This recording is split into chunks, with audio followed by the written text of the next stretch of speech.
ఒకవేళ 3 శుక్రవారం నమాజ్లు వదిలిపెడితే ఏం జరుగుతుంది?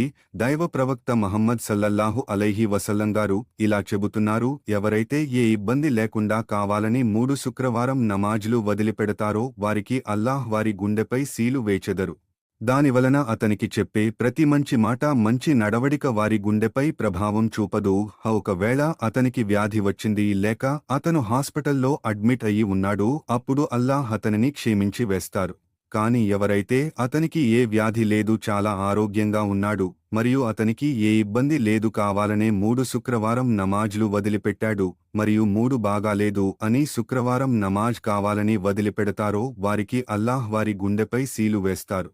అందుకొరకు ముస్లిం సోదరులారా, మీరు తప్పని సరిగా 5 పూటల నమాజ్ తప్పని సరిగా సమయానికి చదవండి మరియు తప్పని సరిగా శుక్రవారం నమాజ్ చేయటం. ఈ వీడియోకి లైక్ చేసి మీకు తెలిసిన వారికి, మీ కుటుంబ సభ్యులకు పంపించండి.